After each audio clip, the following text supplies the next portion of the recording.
جائے. چلیں آپ نے کون سا مجھ سے ناراض ہونے, آپ تو اپنے ہیں. اگر کوئی دیگ بڑھ جائے تو مدرسے بھیج دیتے کہ وہ اس کو کہتے آپ یہی ہیں کہ اس کے پیروں کے نیچے فرشتے پر بچھاتے. یہ بھی آپ کہتے ہیں کہ آفت جی آپ کی بڑی شان ہے, آپ نماز پڑھاتے ہیں, پر دیکھ وہ بھیجنی ہے جو بچ گئی, وہ آپ بھیج دیں. بچ گئی ہے, وہ زیادہ تھی تو ہم نے کہا چلو بچوں کو دے دیتے. یہ اعزاز نہیں دیا, دیکھ دے دی پر آپ نے عزت نہیں دی. وقار کا مزہ نہیں آیا اس کا.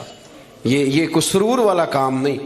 میرا ایک دوست مجھے ایک دن کہنے لگا حضرت جی اگر کوئی ٹائم ملا نہ نکلا تو میں آؤں گا. میں کہ یار نہ آئیے دا کوئی مزہ ہے, ساڑھے کو تو ٹائم کٹ کے آنا یار, حد ہو گئی. تو کہے کہ میں بڑا مصروف ہوں پر آپ حکم تو کرے, میں سویرے ہی آیا. یہ کیا بات آپ نے, اسی کو بچے کچھ ٹائم آ لیا ہمارے پاس تو آ تھوڑا سا سارا کچھ چھوڑ چھاڑ کے پتہ چلے کہ تو آیا ہے.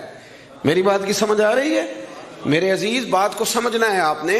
حضرت حذیفہ بن یمان رضی اللہ تعالیٰ عنہ فرماتے ہیں کہ جب حضور غسل فرما چکے تو کہنے لگے اب تو غسل کر. کہتے ہیں میں غسل کرنے لگا تو سرکار نے فرمایا چادر مجھے دینا, میں تان کے کھڑا ہو جاؤں. یعنی نبی کریم کی بات کر رہا ہوں.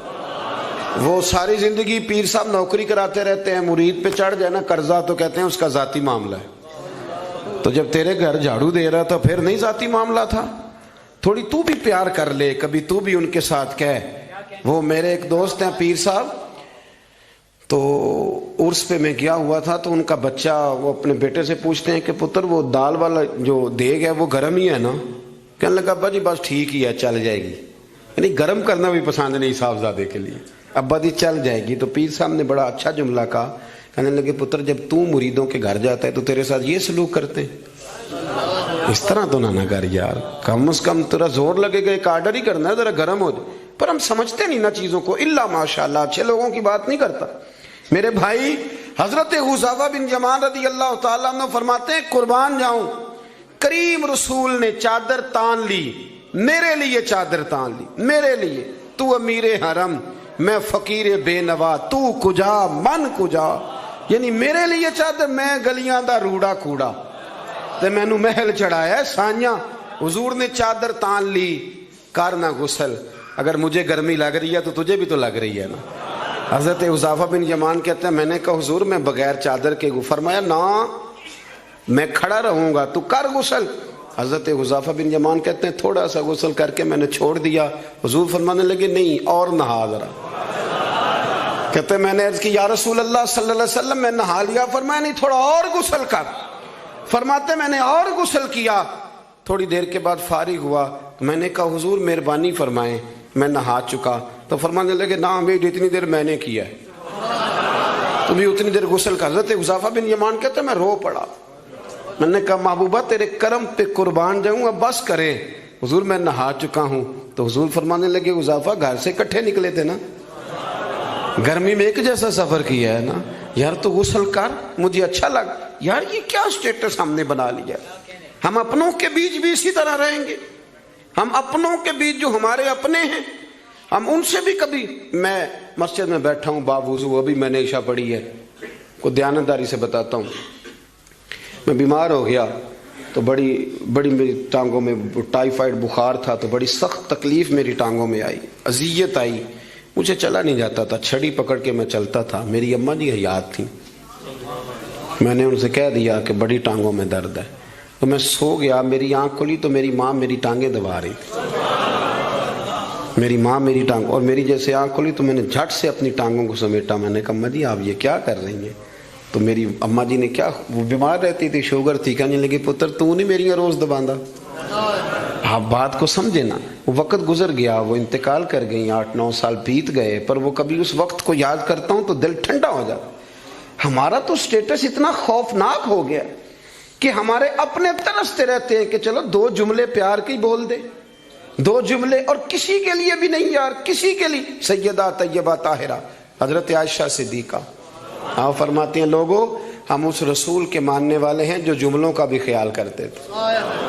کسی کی آج انداز تکلم کس طرح کا ہے, کوئی کس طرح, اس کا بھی حضور خیال کرتے. ایک دن مجھے گھر میں بیٹھے بیٹھے فرمانے لگے عائشہ جب تو راضی ہوتی ہے تب بھی مجھے پتہ چل جاتا ہے, اور جب تو ذرا تھوڑا سا دل میں کوئی بات رکھتی ہے تو پتہ مجھے پھر بھی چل جاتا ہے. تو جناب عائشہ کہتے ہیں میں نے فٹافٹ عرض کی حضور مجھے میری ماں روئے. میں اور آپ کے فرمایا چپ کر ذرا سن تو لے, پہلے ذرا سن تو صحیح نا, ذرا سن یا رسول اللہ حکم کریں. تو محبوب فرمانے لگے کبھی کبھی کسی دوسری بیوی کے پاس ذرا وقت گزاروں تو تیرے دل میں بات تو آ ہی جاتی ہے نا, ذرا سن نا, حضور حکم کریں. تو محبوب فرمانے لگے جب تو راضی ہوتی ہے نا, تیرا طریقہ ہے کبھی کبھی قسم اٹھاتی ہے, جب تو ہوتی ہے نا مجھ سے ناراض تو کہتی ہے مجھے ابراہیم کے رب کی قسم, مجھے حضرت ابراہیم علیہ السلام کے رب کی قسم, اور جب تو راضی ہوتی ہے تو فرماتی ہے مجھے محمد عربی کے رب کی قسم. میں سمجھ جاتا ہوں کہ آج کوئی بات. جناب عائشہ کہتی ہیں میں بڑا روئی. حضور نے فرمایا کیوں روتی ہے؟ میں پھر رو پڑی. حضور نے فرمایا میں نے تو تیرے احساسات بیان کر تو رو پڑی. کہنے لگی روتی اس لیے ہوں کہ اللہ نے کیسا کریم رسول عطا فرمایا. حضور لفظوں جملوں تک کا احساس کہ آج فکرے کس طرح کے بیان کر رہا ہے, آج اس کا ذہن کس طرف چلا گیا, اس بات کا بھی خیال ہمارا. تو یقین کریں وہ بلند و باغ مزاج جانے ہمیں کہاں جا کے کھڑا کرے گا, کس جگہ پہ جا کے ہم رکیں گے. بڑا شوق ہے لوگوں کی گردنیں جھکانے کا, بڑا ہمیں شوق ہے, یہ میرا ملازم ہے, گھر میں بھی گئے ہیں تو 2-4 بندے کھڑے ہونے چاہیے اعزاز کے لیے, تھوڑا سا جھکے تو صحیح, تھوڑا پیار کرنا تو شروع کریں, تھوڑا یہ آپ کی گردن دیکھیں نا, جو بالکل اکڑ جائے وہ مردہ ہوتا ہے, اور جس میں کچھ نہ کچھ لچک ہو وہی تو زندہ ہوتا ہے. اگر آپ پکڑے ہوئے ہیں, اکڑ گئے ہیں آپ کو اپنے علاوہ, وہ کسی نے کہا تھا خدا مجھے ایسی خدائی نہ دے کہ اپنے سوا کچھ دکھائی نہ دے. کیا لے کے جانا ہے اس دنیا سے اگر آپ چند منٹ کسی سے پیار ہی نہیں کر پائے, کسی کا احساس ہی آپ کی طبیعت میں نہیں آیا, آپ کو ذرا خیال ہی نہیں آیا کسی کی بابت, لیکن ہمارا وہ احساس کدھر گیا. اصل بات یہ ہے کہ اندر تکبر چھپا لیا ہے, اب وہ نکلتا نہیں, کھٹکتا بڑا ہے, تنگ بڑا کرتا ہے, بڑی آرزو ہے کہ جانا جاؤں پہچانا جاؤں, سمجھتے نہیں. مولا کائنات شیر خدا علی المرتضیٰ حضرت مولا علی کرم اللہ تعالی وجہہ الکریم کوفے میں تشریف فرما تھے تو غلام سے کہنے لگے چل ذرا شاپنگ کرنے چلیں. کس سے؟ بول کے بتائیے. لے گئے ہو کبھی ملازم کو ساتھ؟ ہم تو ابا جی کو نہیں لے کے جاتے, حالانکہ ان کو کبھی کبھی لے جائیں تو انہیں بڑا اچھا لگے.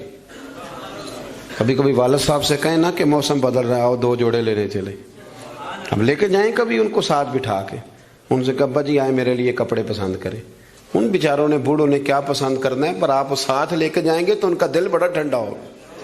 لیکن یہ کام بھی ہم یاروں کے ساتھ ہی کرتے ہیں, والد کو کہاں لے کر کے جاتے ہیں. مولا علی شیر خدا غلام سے فرمانے لگے چل نا یار کپڑے خریدنے. خادم کہتا ہے میں ساتھ گیا, حضرت علی نے 2 جوڑے خریدے. فرمایا آج 2 لینے, بھی ایک تیرا ایک میرا. کہتے ہیں ایک خاصا مہنگا لیا, ایک ذرا سستا لیا. میں فوراً سمجھ گیا مہنگا آقا کا ہے اور سستا اسی طرح ہی ہوتا ہے نا, مہنگا جوڑا آقا کا ہے اور سستا غلام کا ہے. کہتے ہیں تھیلے میں کپڑے ڈالے, میں نے اٹھائے, میں غلام تھا, وہ چوک آ گیا جہاں سے مولا علی نے اپنے حجرہ نور میں جانا تھا اور میں نے اپنے گھر جانا تھا. فرماتے ہیں وہ جگہ آ گئی. شیر خدا رضی اللہ تعالیٰ عنہ فرمانے لگے کہ لیا پتر میرے والا جوڑا مجھے دے دے, لا وہ میرے کپڑے مجھے دے دے. تو کہتے ہیں وہ بڑی ڈیفینیٹ تھی بات تھی, میں نے اسی وقت نکالا مہنگا جوڑا, جناب علی کو تھمایا. تو حضرت علی فرمانے لگے یہ تو نہیں میرا. یہ باتیں مزے کے لیے سنتے ہیں صرف, اگر ان کے سننے میں اتنا مزہ ہے تو اس پر عمل کرنے میں کتنا مزہ ہوگا, یہ بھی تو کبھی آپ محسوس کریں نا. حضرت مولا علی شیر خدا فرمانے لگے یہ نہیں میرا تو وہ دوسرا ہے. وہ کہتا میں نے ایک فلسفہ بیان کیا, ایک علت بیان کی, ایک لاجک میں نے بیان کی. میں نے کہا حضور آپ مہنگا پہنے کیونکہ آپ آقا ہیں, اور میں سستا پہنوں گا کیونکہ میں. تو حضرت علی نے فوری طور پہ حکم نہیں لگایا کہ نہیں تو دوسرا مجھے دے. عالم تھے نا, تو اس نے علت بیان کی تو پہلے اس کا وہ سبب توڑا, پہلے اس کی اس بات کا جواب دیا. دلیل کا جواب دلیل سے دینا چاہیے نا, کئی دفعہ لوگ دلیل کا جواب گالی سے دینے لگتے ہیں, یہ طریقہ غلط ہے. حضرت علی سے اس نے کہا ایک علت بیان, ایک سبب بیان. کہنے لگا حضور آپ چونکہ آقا ہیں آپ جوڑا پہنے مہنگا، آپ کپڑے استعمال کریں مہنگے، میں چونکہ غلام ہوں تو میں استعمال کروں گا سستے. تو حضرت علی کہنے لگے تو یہ والا فلسفہ نہ بیان کر، تو میرے والا کر. میں تجھے بتاتا ہوں ایک سبب وہ والا لگا لے، یہاں وہ حکم لگا. اس نے کہا حضور وہ کون سا؟ فرمانے لگے تو سستا مجھے دے نا کیونکہ میں بوڑھا ہوں، اور تو مہنگا استعمال کرنا اس لیے کہ تو جوان ہے، اور جو جوان ہوتے ہیں وہ مہنگے کپڑے پہنتے ہیں. فرمایا یہ والا نقطہ یہاں لگا نا، یہ کلیہ یہاں استعمال کر. تو خادم کہتا ہے کہ حضرت علی نے مجھے شان بھی دے دی، اعزاز بھی دے دیا، اور مجھے بات بھی سمجھا دی. تیسری بات ہے، اس کا بھی ضرور خیال رکھیں ہمیشہ اپنی زندگی کے اندر. آپ کو سکون ملے گا، آپ کو اطمینان ملے گا. ہم نا آرام پسند بہت ہو گئے. سب سے زیادہ ہمیں پریشان وہ بندہ کرتا ہے جو ہمارے آرام میں تھوڑا سا خلل ڈالتا ہے. اسپیکروں پہ پابندی کیوں لگی بھلا؟ جھگڑے شگڑے اب کوئی نہیں ہوتے تھے، اب کہاں دور رہ گیا. اب تو صرف لوگوں کی نیند خراب ہوتی تھی، اور جو سوسائٹیوں میں رہتے ہیں نا ان کے لیے زیادہ مسئلہ تھا. ہم ذرا سا بھی اپنی نیند قربان کرنا، اپنے اوپر تھوڑا بوجھ لینا پسند نہیں کرتے. رات کو کچھ لوگوں کو جاگتے رہنا بڑا ضروری ہے. ڈاکٹر کے لیے اپنا موبائل آن رکھ کے اسے سونا چاہیے، یہ میری گزارش ہے. اس لیے کہ کسی وقت بھی کوئی مریض اس کو فون کر سکتا ہے. جو لوگ سیکیورٹی اداروں سے تعلق رکھتے ہیں ان پر ضروری ہے کہ وہ رات بھی اپنے موبائل کو آن رکھے. جن کی ذمہ داری میں کچھ لوگ ہیں، میرے پاس ایک ایسا نمبر ہے، رات بھر وہ نمبر، میرے پاس مدرسے کے بچے ہیں، وہ کسی وقت میری ضرورت پڑ سکتی. مجھے سینکڑوں دفعہ کہا ہے گھر والوں نے بھی باہر والوں نے بھی کہ آپ اس کو بند کر دیں. تو میں کہتا ہوں پھر یہاں تو مدرسہ بھی بند کرو نا، کیا ہو جائے گا. مثلا نیند تو اگر اللہ آپ کو سکون دینا چاہے تو 20 منٹ کی نیند میں نیند پوری ہو جاتی ہے. اور اگر وہ مالک بے نیاز ہے، کبھی نہ سکون آئے تو سارا دن نہ بستر سے نکلے، سستی نہیں جاتی. صحیح کہہ رہا ہوں میں؟ تو تھوڑی اگر آپ اپنی نیند قربان کر لیں گے کسی کے لیے، کسی کو سکون دینے کے لیے، تھوڑی سی نہیں دیتے ہم. ہمیں تو بس یہ ہے کہ میرے لیے سارے جاگیں گے، میں نہیں اٹھوں گا کسی کے لیے. ہر آدمی ہائی الرٹ کھڑا رہے. اس سے انسان بہت بڑا خود غرض ہو جاتا ہے، اور جب وہ کسی کو سکون نہیں دیتا تو پھر اسے نیند بھی نہیں آتی. اگر ہم تھوڑا اشار کریں. حضرت انس بن مالک رضی اللہ تعالیٰ عنہ فرماتے ہیں رات کا وقت تھا، مدینے کے کونے سے چیخنے چلانے کی آواز آنے لگی بڑی شدت کے ساتھ. قاضی ایاز رحمۃ اللہ علیہ نے بھی لکھا ہے، اور بھی دیگر سیرت نگاروں نے نقل فرمایا ہے، تیز ایک کونے سے نا تیز آواز چیخنے کی آنے لگی. فرماتے ہیں سب لوگ جمع ہو گئے جن کے کانوں میں آواز گئی. ہم نے نیزے، تیر، تلواریں، ساری چیزیں جمع کرنی شروع کر دی کہ ادھر جاتے ہیں اور جا کے دیکھتے ہیں وہاں کیا ہے. کہتے ہیں ہم تیاری کر چکے جب، اور ہم نے منصوبہ بنا لیا، اور جب ہم نے رخ پھیرا نا ادھر جانے کے لیے تو اللہ کے نبی صلی اللہ علیہ وسلم وہاں سے واپس آ رہے تھے. اور کہتے ہیں حضرت ابو طلحہ انصاری رضی اللہ تعالیٰ عنہ کے گھوڑے پر آپ سوار تھے، اور گھوڑے کی پشت پر کوئی اور چیز نہیں تھی، یعنی کوئی کجاوا نہیں ڈالا، کوئی کپڑا نہیں ڈالا، ننگی پشت پر حضور سوار تھے، ہاتھ میں ایک نیزہ تھا. اور حضور اکیلے گئے، اکیلے واپس آئے، اور آ کے فرمایا بھی سو جاؤ، کوئی پریشانی کی بات نہیں. وہ جانور لڑ پڑے تھے، میں دیکھ آیا ہوں، کچھ بھی نہیں ہے، سارے آرام سے سو جاؤ، کوئی ایسا مسئلہ نہیں. حضرت انس کہتے ہیں باقی تو ساری دنیا سو گئی تو میں ساری رات سوچتا رہا کہ محبوب تو ہماری سوتے ہوئے بھی نگہبانی فرماتے. جو حضور سب سے پہلے چلے گئے، دیکھ کے لوٹ بھی آئے، اس کا مطلب ہے کہ سرکار جاگ رہے تھے. حضور نے ویسے بھی فرمایا ہے کہ میری آنکھیں بند ہوتی ہیں، دل میرا بیدار ہی رہتا ہے. آپ یقین کریں اتنی خود غرضی، وہ پھر آہستہ آہستہ وہ خود غرضی. ہم پہلے خود غرض ہوتے ہیں، اپنے ابا جی سے کہتے ہیں کہ اب میرا گزارا نہیں ہوتا، میرے بھی بچے ہیں. یہاں سے ہم آغاز کرتے ہیں خود غرض ہونے کا. پھر کچھ عرصے کے بعد ہمارے بچے ہمیں کہنا شروع ہو جاتے ہیں کہ ابا جی اب ہمارا گزارا نہیں ہوتا، ہمارے بھی تو بچے ہیں نا. پھر وہ کبھی گونجتا ہے ہمارے کانوں میں ہمارا اپنا قول جو ہم نے کبھی کیا تھا اپنے والد کے لیے. اپنی زندگی میں اگر آپ عاجزی لے آئیں، انکساری لے آئیں، حسد چھوڑ دیں، پیار لے آئیں، رشک لے آئیں، اپنی زندگی کے اندر تھوڑا سا کسی کے لیے احسار کرنا شروع کر دیں، قربانی دینا شروع کر دیں، تھوڑا سا اپنے اوپر ہلکا سا بوجھ ڈالیں، تو شاید وجود تھوڑی دیر کے لیے تھک جائے لیکن روح کو بڑی آسودگی حاصل ہوگی، دل آپ کا سکون میں آ جائے گا، آپ ایسے محسوس کریں گے کہ میں اصلاح پذیر ہو گیا ہوں، میرے باطن کے اندر جو میل کچیل تھے وہ چھٹنے لگے، وہ دھبے اب آہستہ آہستہ کر کے دور ہونے لگے۔ آپ کی اس محفل میں بھلا مہمان خصوصی کون ہے؟ یہ بزرگ مشائخ تو آئے ہیں، ہماری سرپرستی کر رہے ہیں، لیکن اس محفل کا سب سے خاص بندہ وہ ہے جس نے محفل سے پہلے مسجد میں جھاڑو دیا، جس نے صفیں بچھائیں، جس نے اشتہار لگایا، جس نے جذبہ کا اظہار کیا۔ اس بیچارے کی شاید فوٹو بھی نہ آئے، شاید بہت سارے لوگوں سے جانے بھی نہ، لیکن میں نہیں جانتا، حضرت نہیں جانتے، مفتی صاحب نہیں جانتے، پر جس رب رسول کے لیے کیا وہ تو جانتے ہیں نا۔ اچھا، وہ میں نے اس طرح کے کارکنوں کو اکثر دیکھا ہے کہ وہ دور کھڑے مسکرا رہے ہوتے ہیں محفل کو دیکھ دیکھ کے، میرا جلسہ بڑا کامیاب ہو گیا، دیکھو جی میری محفل۔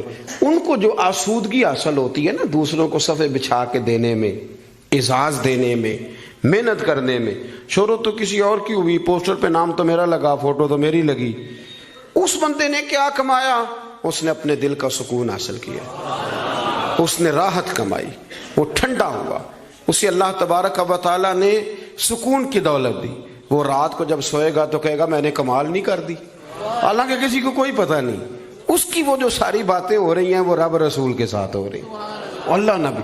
یہ والا سکون تلاش کریں، پھر آپ دیکھیں کتنی جلدی اللہ تعالیٰ آپ کے دل کو سکون دیتا ہے۔ یہ زیادہ دور نہیں ہے، یہ بہت مشکل کام نہیں ہے، کچھ چلے مجاہدے کرنے والا کام نہیں، یہ تھوڑا سا دل کی نگرانی کرنے والا کام ہے۔ تھوڑا سا دل کی نگرانی کریں، دیکھیں کہ یہاں کون کون ایسی چیزیں پیدا ہو گئی ہیں جو خرابی کرنے والی ہیں، اذیت دینے والی ہیں، بس ان سے ذرا ذرا سا بچنا شروع کریں، پھر دیکھیں اللہ تبارک و تعالیٰ کتنی آسانی عطا کرتا ہے۔ دعا کرتا ہوں جو میں کہہ سکا میرا مالک اسے قبول فرما۔